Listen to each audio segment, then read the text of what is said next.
very, very much for being here, and I'm very sorry for the delays. Our guest tonight is Senator Pacquiao. The senator has made a career out of taking opponents to school. He has done it 60 times inside the boxing ring. He's also the only sitting congressman and senator to win a world title.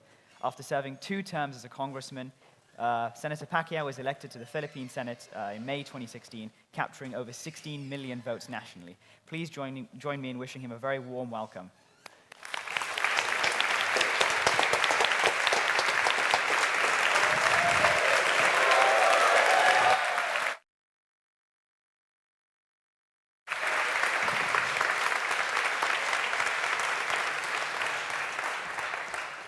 Thank you, President Charles Connor and other esteemed officials of the Cambridge University, distinguished members of the Cambridge Union, other dignitaries in attendance, ladies and gentlemen, my fellow guests, good afternoon.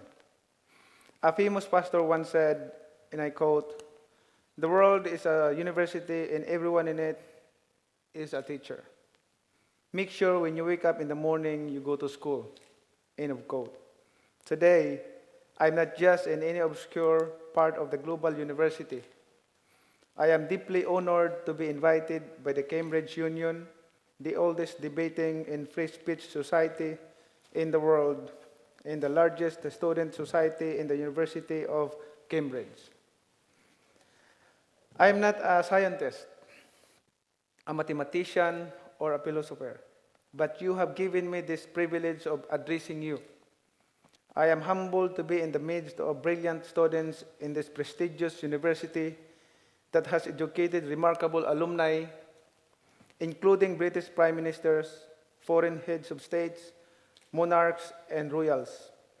It is my distinct honor to stand before you, all of you. I am delighted to learn that one of Cambridge University's historic colleges is Emmanuel College. And that's my name. My name is Emmanuel, and that I like it. And that Harvard University, the first college in the United States, was organized after the model of Emmanuel, and that's my name.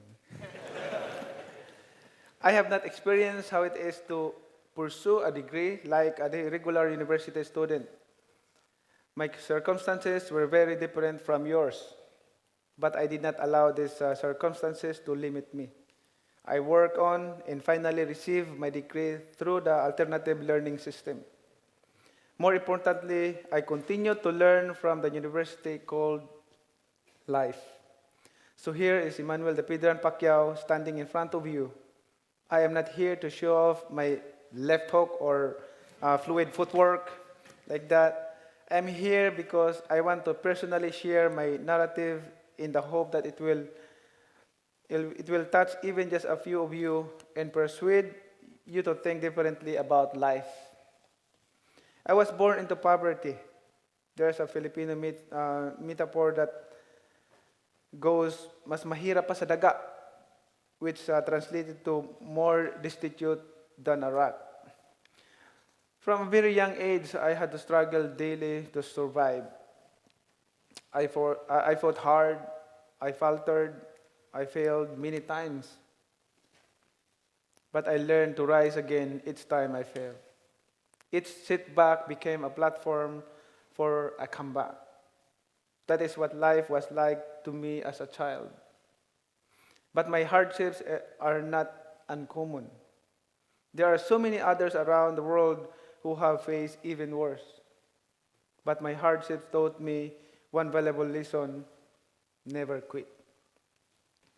If the world knocks you down, get up.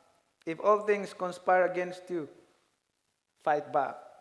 Quitting is not an option. I was 7 years old when I had to take responsibility for my 3 siblings who were left under my care because our mother had to earn a living.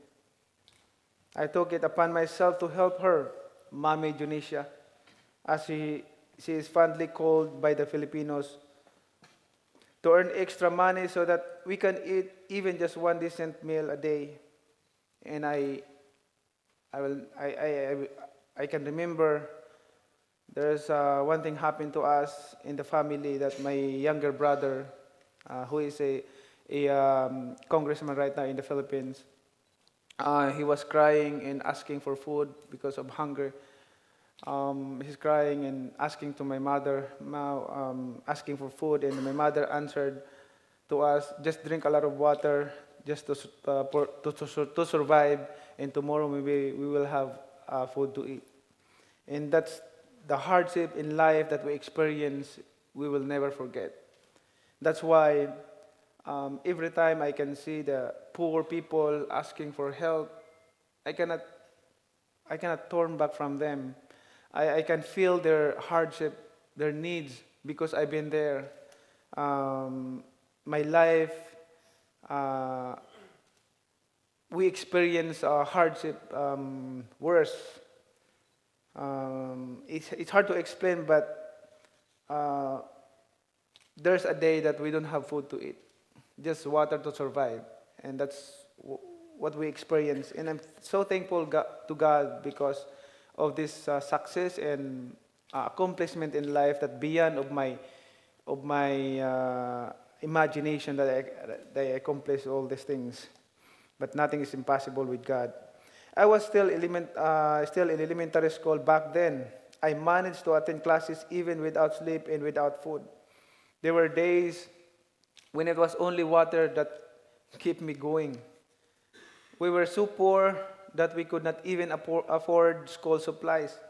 I would use my pencil even if there was only about an inch long of it left, then I could no longer hold it to write. I remember when I was in the sixth grade and my classmates would flock around me for our mathematics homework because they knew I was reliable when it came to numbers. I did their homework for them, and in exchange, they would share their food with me because they knew I rarely had any. I remember that, and thank God I, I, I have lunch or merienda. We call this merienda, lunch or dinner on that time when I did their homework, mathematics, on that grade school. Boxing turned my life around. I was only 14 years old when I left my hometown in Mindanao so that I can train for it in Manila.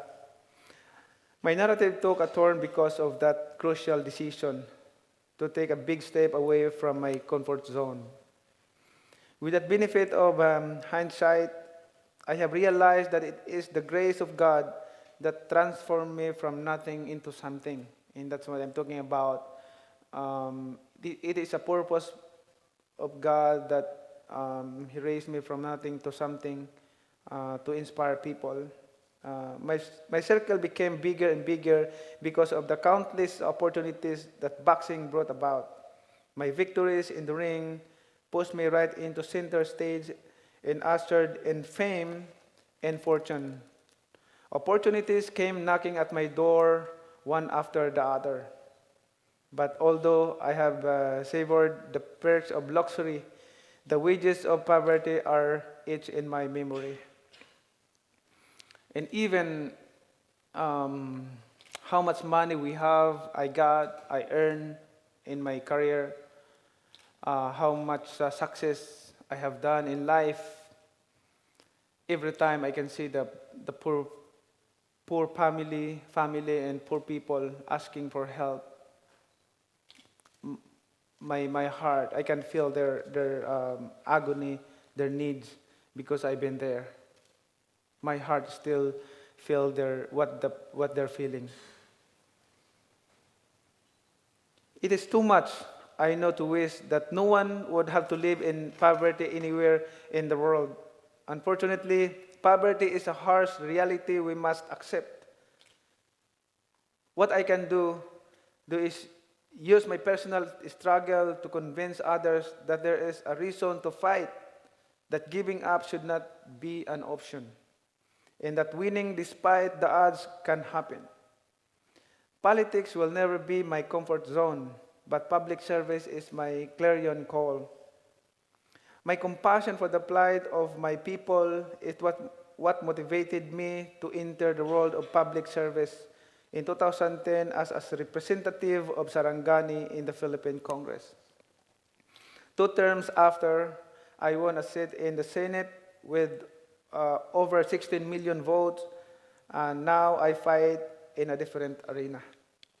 As a legislator, I am waging war against modern-day slavery, supporting the cause of my fellow athletes, pushing for better healthcare services, and building more resilient communities.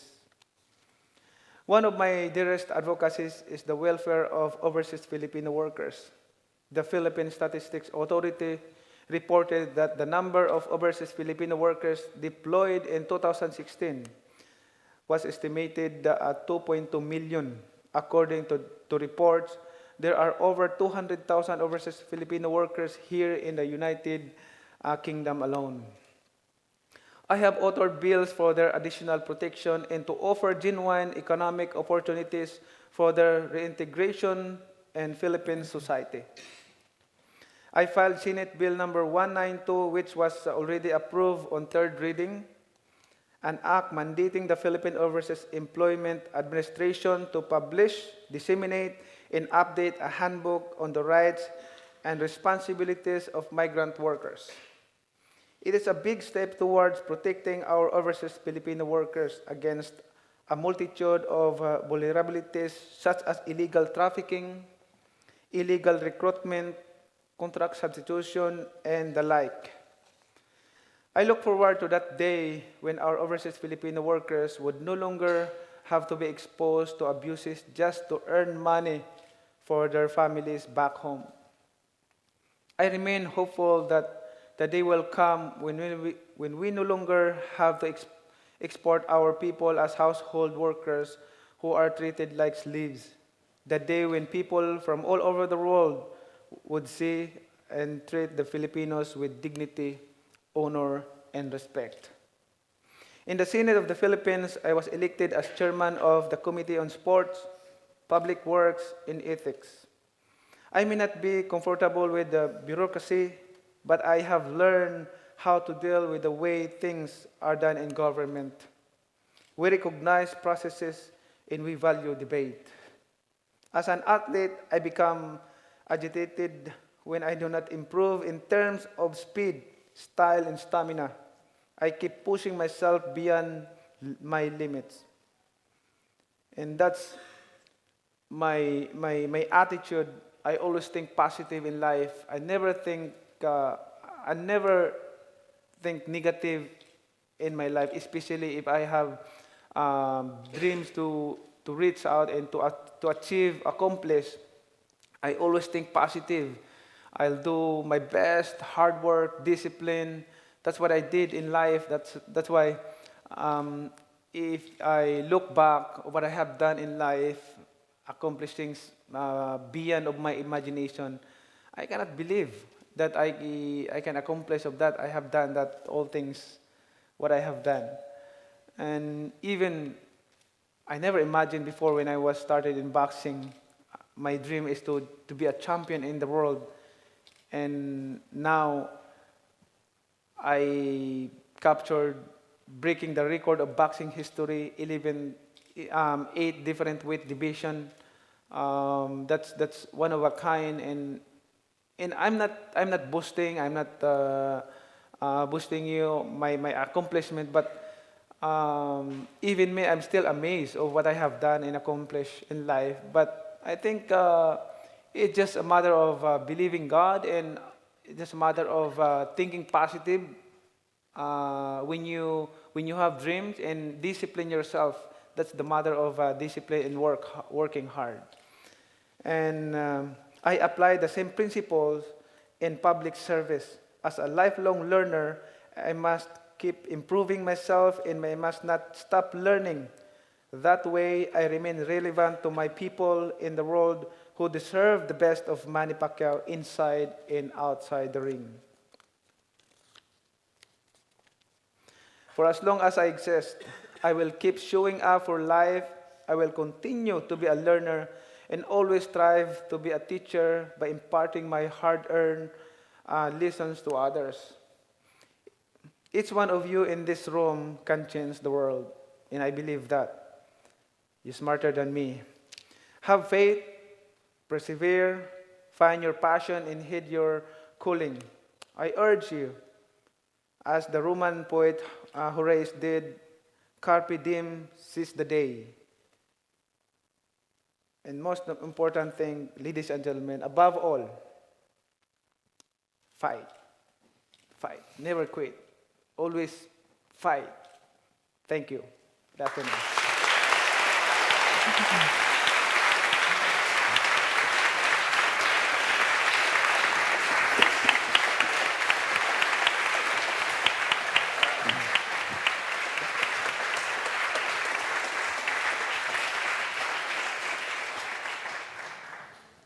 Thank you very, very much for that Thank you. moving speech, Senator. My first question relates to your background, having been through that hardship, that poverty. How has that influenced some of the policies you're trying to implement in the Philippines? It's big help because I learn. I feel their heart, and I can do legislation and favorable of in benefits of those poor people. And of course, I know the situation, how to solve the problem downstairs because I've been there. Thank you very much for that. So the current president, President Duterte, has spoken in favor of you as his successor. What are your thoughts on a potential run for the presidency? Is that something on the horizon? Running for president is not that. I don't have that in my mind right now. But if that's the calling for you to be there, why not? But right now, I don't have that in my mind. I'm so happy being a senator in the Republic of the Philippines and serving the people, do my job honestly with the fear of God. Thank you for that. And you really touched on your sort of faith in your speech. So as a Christian, you're also sort of a supporter of President Duterte and his war on drugs. How do you reconcile sort of his actions like that or his stance with your Christian faith? Well, those news that goes around, it's very clear. I'm supporting the administration, and Duterte is my close friend even before he became president. We're very close friend before, even before he became a president, and I'm supporting of his policy. The president, I know his heart. He want to help the people. He don't want people taking advantage to other people, and he already warned these drug lords. But he already warned the policemen, the armed forces, to giving them a chance. Even the president announced it, giving them a chance to change, to stop, to live a new life. But he instruct the armed forces, the policemen, that of course, if your life is in danger, don't put your life in danger. If they don't surrender and they have a gun in their hands and pointing on you, you have to shoot them. But talking about extrajudicial killing, there's no extrajudicial killing, because if you're talking about extrajudicial killing, is this like saying that the government told them, instructing them to kill them all like that? No, it's not like that. In fact, for your information, if you search the record, get the record from the Philippines, so many, there's thousands of policemen are discharged from their service, including general, colonels, and the lowest rank, because of abusive of power, being a policeman and using their power to take advantage from others. And that's news. Is not. I mean, that record is not new. I mean, nobody knows that. and it's in the record of the police headquarters. But if you review, there's a record of that. And then the president is instructing them that, I'm giving you a chance to stop. I don't like illegal drugs. Just live a simple life. We want peace in this country. And he said, but don't test me, don't try me, because what I did is for the Filipino, for the people. Yes. Thank you for your insights. Sort of like, just to press that a bit further, would it not necessarily be better to maybe adopt a policy of maybe forgiveness? Because everybody makes a mistake. Yeah. So would it not be better to go down the avenue of rehabilitation programs rather than maybe sort of something quite so violent? Because not necessarily everybody who is taking drugs is sort of attacking or has a gun on them in the Philippines. So, like on this same issue, do you not think maybe President Duterte could adopt more sort of rehabilitation programs, as in focus more there? The president is not only focusing on peace and order, but also focusing on giving sustainable livelihood program for the poor family who don't have income every day. That's our concern. First, our concern is not only a peace and order in our country, but also giving jobs, giving shelter to the people. That's our concern. In being close to the president, close friend. I know his heart. He don't want. He's kind of a person that he don't want someone taking advantage to others, and he would just want fair, and he want he want the rich man help the poor people. That's what he want, and it just happened that our president is very tough.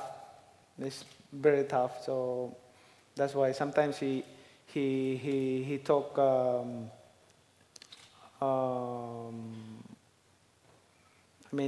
Like a fighter.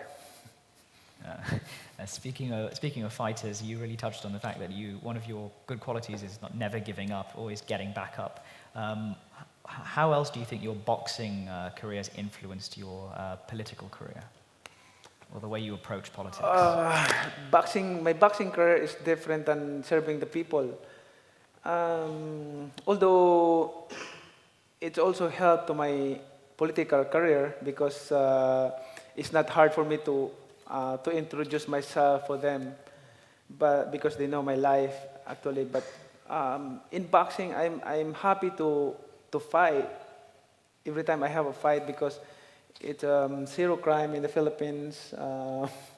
No crime when I had a fight, and also the Filipino people are united when I had a fight. And giving them inspiration and happiness, and just for 1 hour or less than an hour in that moment. But politics is different. You have to serve honestly. So many politicians. I'm not saying that all of them, but most politicians are corrupt. They're making politics a business, which is it's not the right politics. The right politician is serving the people, not the people serving them, and taking advantage from them. And it is because I think I've been there, being poor.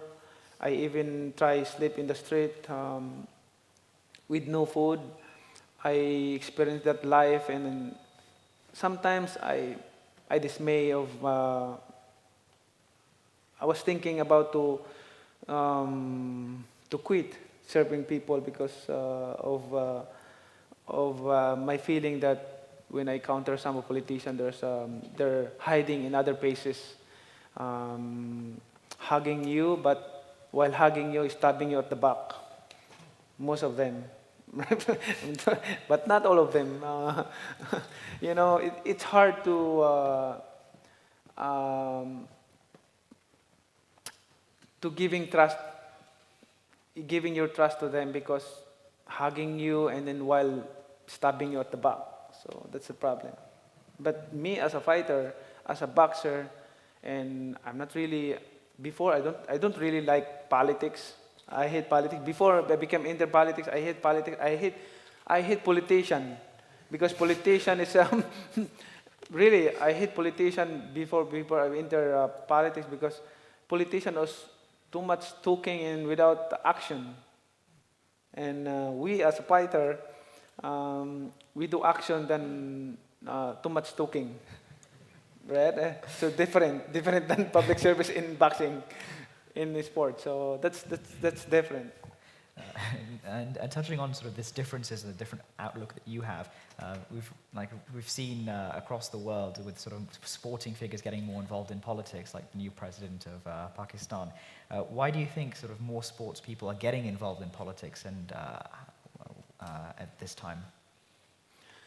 I think more people are from sports get involved to politics because I believe they know how the hardship in life, and they know how to discipline. They know how to correct. They know how what is right. I'm not saying that they don't. This politician, what we call this. There's a term, but I cannot say it. This what we call this old politician that they think that I'm not saying that they don't know, but I'm sure they know, but most of them they think politics is a business. Okay, thank you very much for that. One final question for me before I open up to the floor. So just to clarify for the audience, what is your current sort of stance on LGBT rights? Oh, that's good. That's a good question for LGBT. They're getting out of context because they're trying to pull me down. But reality, in my office, I have a lot of gay workers. Even I have a lot of relatives gay. The son of my brother too is a gay, and I love them. And in fact, my campaigner in the last election is most of them is gay and LGBT. I love them, and they are supporting me, and they know my heart that I'm for them. But I'm just against the most of the Filipino people against the same-sex marriage in the country, in the Philippines. So I have to oppose that. But condemning them, I have no right to condemn them. In fact, I love them. They're honest than the real people. I can say that. I can say that because they are hardworking. If they work, they work. That's I experience. I learn from them. I love them, and even in my companion here coming here. My group, one of my group is a gay. Okay, we love them. So it's out of context. Politics in the Philippines is trying to to pull you down when you are in the top. So that's it. Yeah, so thank you for clarifying sort of that difference of stance from the past. Okay, so I'll open up to a round of questions from the audience. So if you raise your hand and wait for a steward to come to you with a microphone. So the hand went up very fast over there at the back.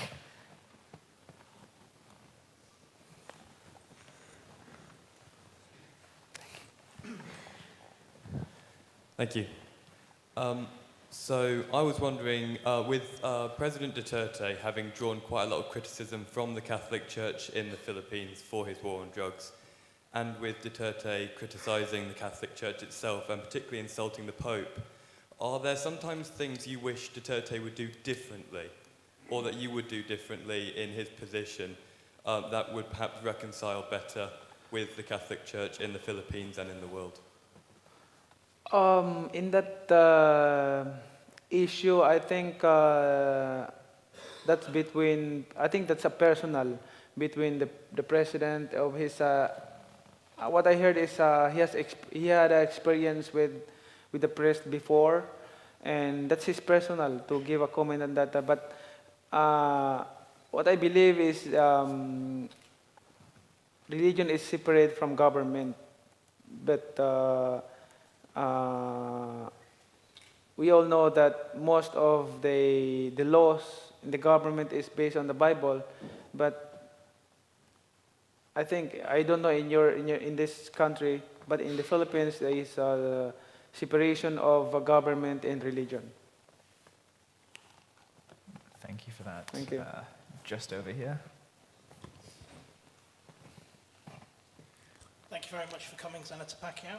I wanted to talk to you about two of your most high-profile fights. Firstly, for you, which was one of your biggest victories, but for many British boxing fans was a devastating loss for Ricky Hatton. I was wondering if you could talk us through that fight. It's not going to take you very long, of course. And if there is going to be a rematch with Mr. Mayweather, how would you approach that fight? Okay, I'll let you know, I have a coming fight on January 19 in Las Vegas, and he's going to fight on December, and last week of December in Japan. I think he's coming back, and a few months ago, we met accidentally in Japan with Mayweather, and he's trying to intimidate me and saying, we know the words coming out from his mouth, and he's trying to, and he said, I want to get that belt. I told him, just get back and then let's fight. And then there's a big possibility next year to have a rematch with Floyd Mayweather, but waiting for that. I'm excited for that, and to make sure that no alibis, no excuses. I want to make clear in the eyes of the fans, of course, in my thought, in my eyes, that if he really win or lost, of course, I believe that I will win the fight. And the point about Ricky Hatton is my friend. Oh. Ricky Hatton is a nice guy, so it's good. But I'm sorry to your boy. What happened? I will apologize. But in terms of boxing, I can share my talent, my knowledge to the young boxers here in the UK. Thank you for that. Question over there at the far end.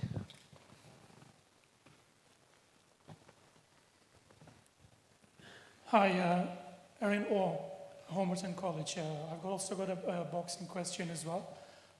For about 10 years, you've been fighting exclusively in welterweight or above, and where most of your opponents got a weight advantage over you. And I was wondering, what was the decision behind this, where you've been fighting above your natural weight? Is it because of matchmaking, or do you feel that by not cutting weight you feel stronger, or is it something else? I always wondered about that. Thank you. So you're constantly fighting with people about in the same weight class, but they had to cut weight, whereas you weren't cutting weight. Did you feel stronger? Because you're a natural lightweight or junior welterweight, but you always fight in welterweight or even like light middleweight. So. My natural weight is 135, 140. That's my regular weight, 135, 140. But I'm fighting 147. It just happened that when I fought Oscar de la Hoya in 147, and that the weight is it's much bigger than me, but I can handle. I can still survive. The Ricky Hatton fight, this is the only fight that I fight in 140. It just happened that we fought in 140 with Ricky Hatton, and that's the result of the fight. And if there's a good fight in 140, I can go back to 140 or 135. Yeah, it's not a problem. I can fight anybody. A question just over here.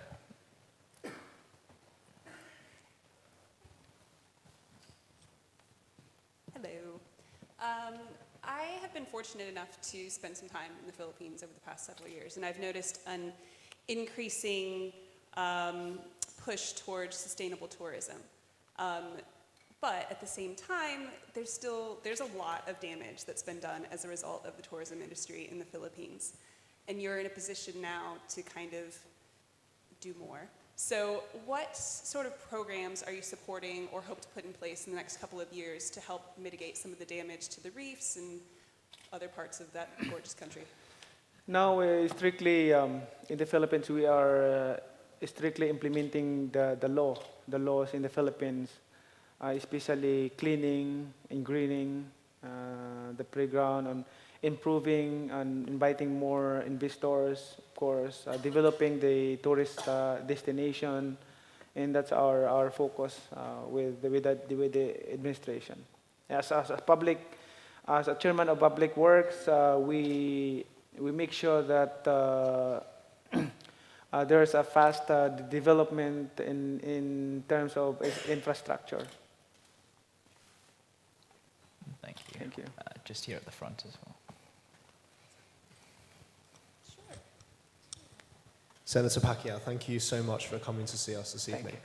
I just wanted to pick up on something that you said in response to some of Mohammed's questions. You've talked about how you want to be an inspiration to the people of the Philippines, and it's clear that you've inspired so many people around the world. And you've also said, in terms of LGBT issues, that you love all LGBT people in the same way as you would anybody else. Why don't you take the opportunity as a politician now in the Philippines to inspire your people to take a different view on same-sex marriage so that you can show your love for the LGBT community more so than you've done thus far, which I know you have? Why? Why would you? Why would not agree with same-sex marriage? Sorry? What? Can you say it again? The question? So, if you love the LGBT community in the way that you say that you do, and I'm sure that that is the case, why don't you show that love and your role of inspiring the people of the Philippines over so many years in your boxing career to say, I know that right now the people of the Philippines might not support same-sex marriage, but maybe we should change our minds and open ourselves up more to the LGBT community and give them some of those rights that other people in the Philippines enjoy.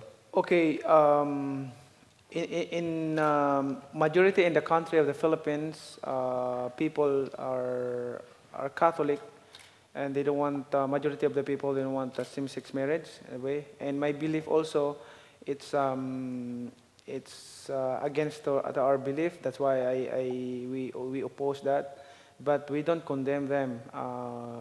We approve laws that can benefit, the LGBT will benefit, and we suggest another solution, but not the same-sex marriage. So but it doesn't mean that we opposing the same-sex marriage and we don't love them. We love them, and like I said, in fact, we have a group of LGBT who are doing medical mission, supporting them medical mission, and promoting sports, campaigning for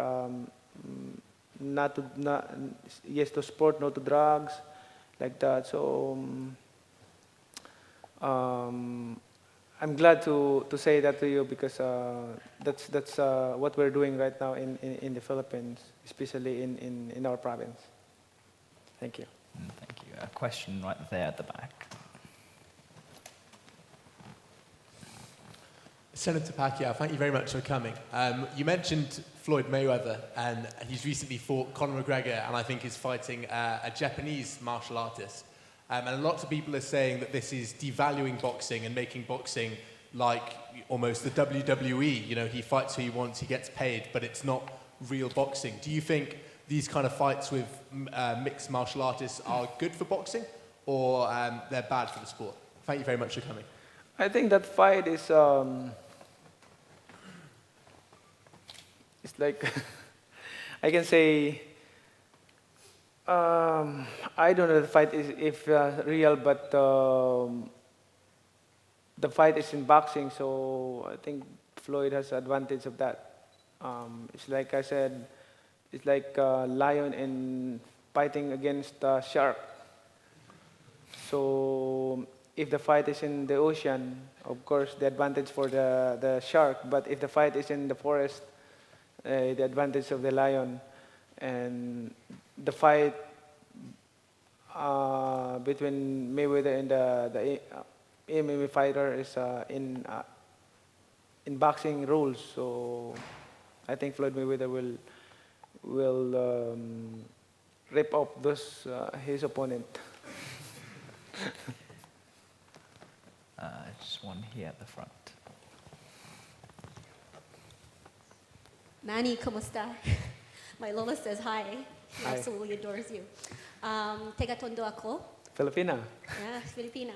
And, but I grew up in Canada my whole life, and it's a complete dream come true to be studying here at Cambridge. So I completely empathize with your narrative, your heartfelt narrative, having come from poverty and being given the opportunity to achieve your dreams. I also noticed that you have a deep love for your mother, and as all Filipinos do. And I know in the Philippines, the Roman Catholic Church has a very, very strong influence on politics. And it was not too long ago that that contraception was illegal. And up until now, divorce is still illegal because of the Catholic Church. What do you think can be done at this point in time to improve women's rights? We pass certain laws for the protection of the women in the Philippines, but I think the Catholic Church opposing the divorce because there's already the reason is there's already annulment, which is equivalent to divorce also. So our country is not ready for that divorce thing, and I think most of the people are against of that. So we still believe that the voice of the people is the voice of God. Thank you. Any more questions? Just here on the front.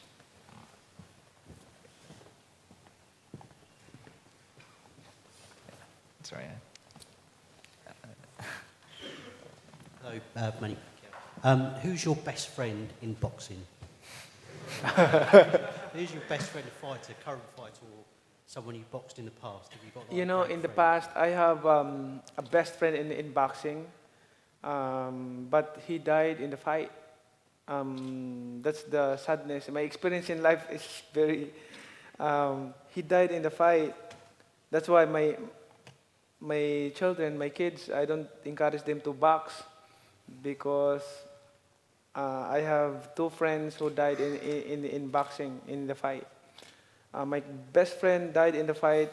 I was the main event and he's the supporting in his fight. I don't know what happened because he just collapsed and then he didn't breathe and we sent him to the hospital.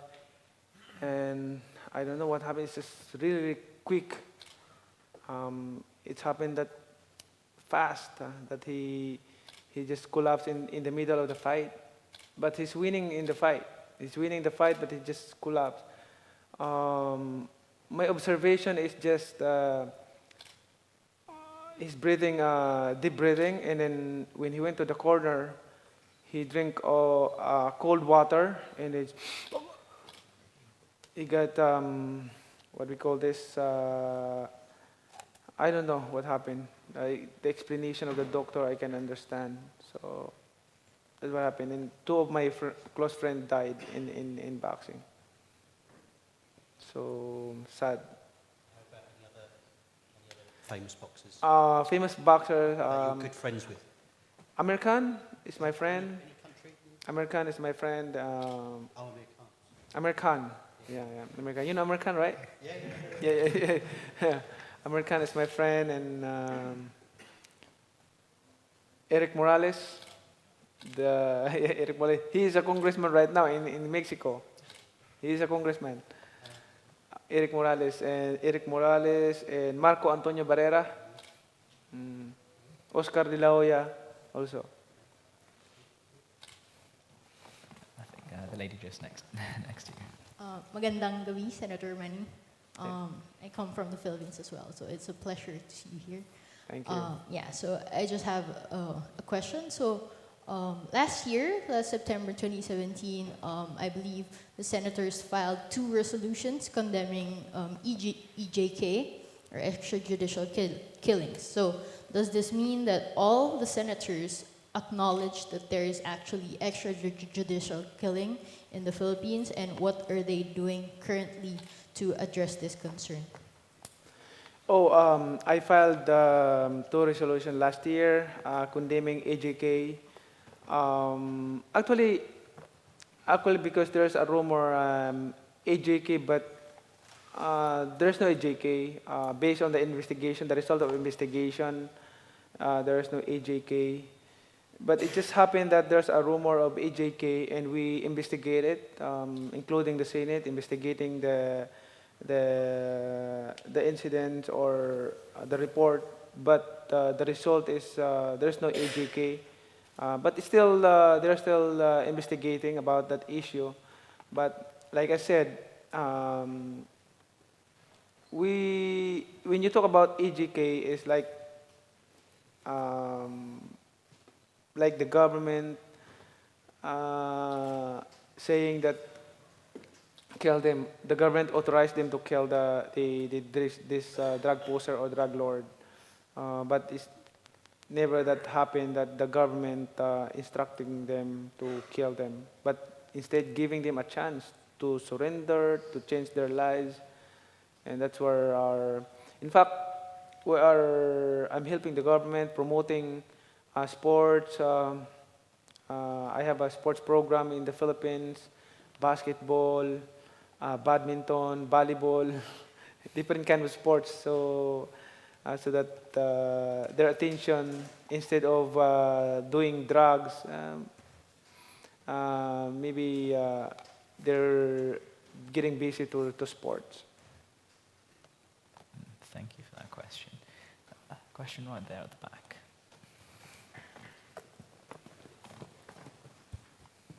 Thank you very much for coming. In London, recently we're seeing a large rise in gang violence and knife crime, and lots of people are advocating for these young people to be going to boxing gyms. Do you think that boxing could help us in the City of London to try and alleviate violence amongst young people? Yeah, boxing is a sport also, and we should introduce to the young people and encourage them to be a boxer, so that their toughness will show up in the ring, and then encourage them to in boxing. Not only in boxing, if they love sport, then we support what sport they want. The same thing in the Philippines. We ask them what sport you want, basketball, boxing, whatever you want, we support them. Just it's a matter of promoting sports and help them to get into the sports. Thank you for that. We'll take one final question over here. Hi. Hi.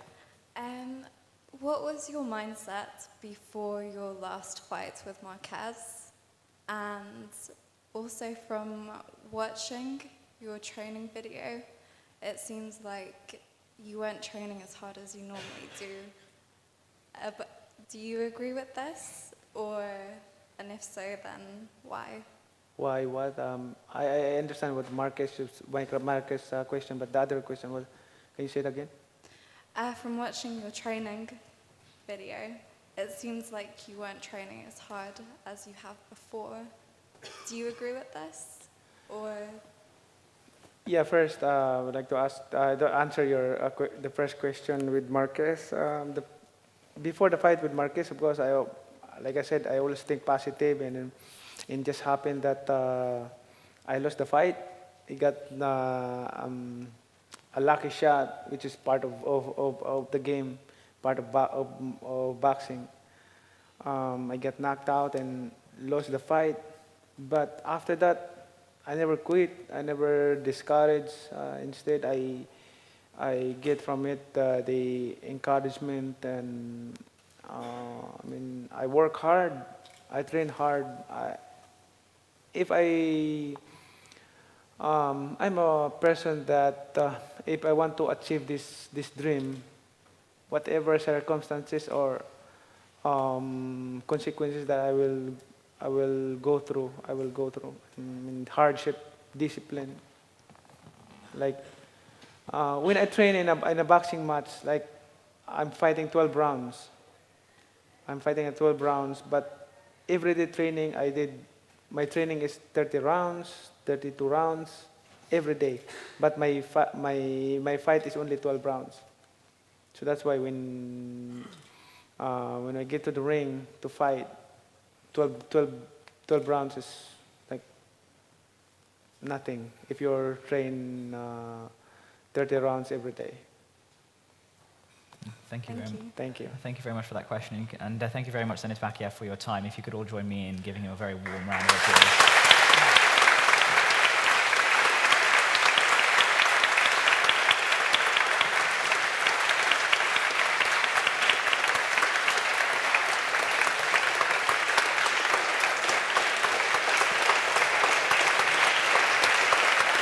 Thank you.